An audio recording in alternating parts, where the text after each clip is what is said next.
नमस्ते। कभी सोचा है कि एक बहुत ही मामूली सा दिखने वाला विरोध, महात्मा गांधी का एक छोटा सा कदम भारत की आज़ादी की लड़ाई में इतना बड़ा, इतना अहम मोड़ कैसे बन गया?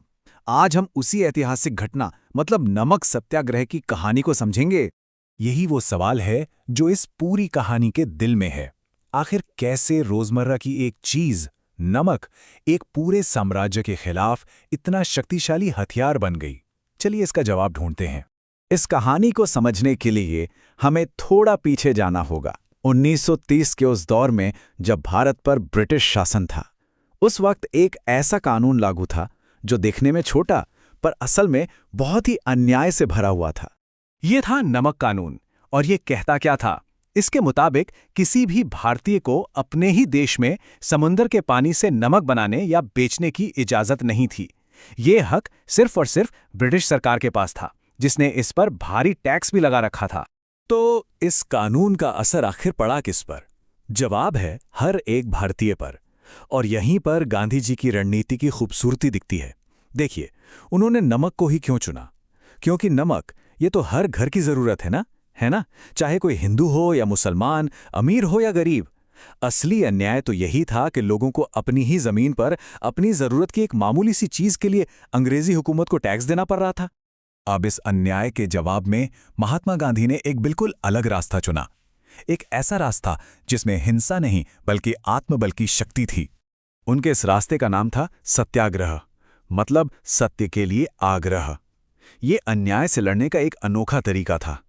इसका मकसद दुश्मन को हराना नहीं था, बल्कि अन्याय के खिलाफ शांति से खड़े होकर, तकलीफ सहकर उसके ज़मीर को जगाना था। यहां हथियार गोली या तलवार नहीं, बल्कि सच्चाई और अहिंसा थे। गांधी जी का दर्शन बिल्कुल साफ था।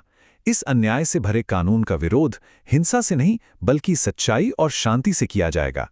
और इसी एक सोच ने एक ऐसे आंदोलन को जन्म दिया जिसकी गूंज पूरी दुनिया में सुनाई दी। और अब आते हैं इस कहानी के सबसे दिलचस्प हिस्से पर, वो सफर जिसने पूरे देश में एक नई चेतना जगा दी, दांडी तक का सफर। तारीख थी 12 मार्च 1930।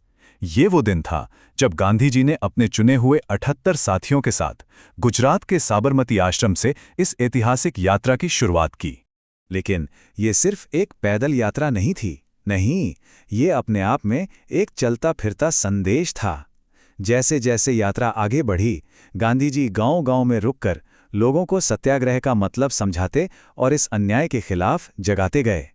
लोग उनसे जुड़ते गए और ये कारवां बढ़ता ही गया। जरा इस यात्रा के स्केल का अंदाजा लगाइए। मतलब शुरू तो सिर्फ 78 सत्याग्रहियों ने किया था।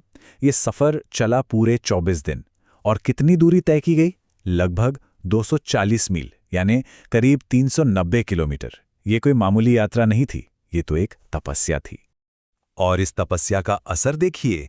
जो सफर सिर्फ 78 लोगों से शुरू हुआ था, दांडी पहुंचते पहुंचते उसमें हजारों लोग शामिल हो चुके थे। एक छोटी सी नदी एक विशाल समुंदर में बदल चुकी थी। और फिर आया वो ऐतिहासिक दिन जिसने इस पूरे संघर्ष को एक नए मुकाम पर पहुंचा दिया। वो दिन जिस दिन एक चुटकी नमक ने एक क्रांति को जन्म दिया। 6 अप्रैल 1930, दांडी का समंदर तट। गांधी जी ने नीचे झुककर समंदर के पानी से एक मुट्ठी नमक बनाया और बस इसी के साथ उन्होंने ब्रिटिश कानून को तोड़ दिया। देखिए, देखने में तो एक बहुत मामूली सा काम था, लेकिन इसका जो सांकेतिक मतलब था ना, वो बहुत गहरा था।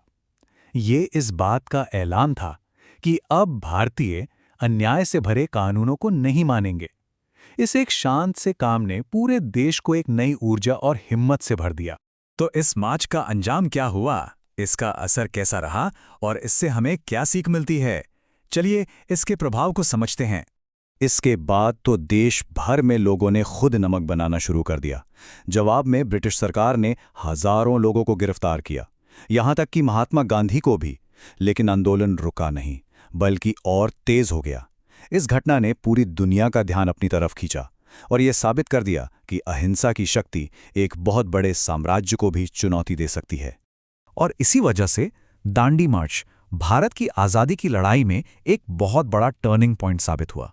इसने ब्रिटिश शासन की नैतिक नींव को कमजोर कर दिया और आज़ादी के संघर्ष को एक नई दिशा और एक नई ताकत दी। तो इस पूरी कहानी से एक बात तो साफ हो जाती है कि सच्चाई और अहिंसा में कितनी जबरदस्त ताकत होती है। लेकिन यहाँ एक सवाल भी खड़ा होता है, क्या आज के इस दौर में, आज की इस दुनिया में अहिंसा वाकई सबसे बड़ा हथियार है? सोचने वाली बात है ना।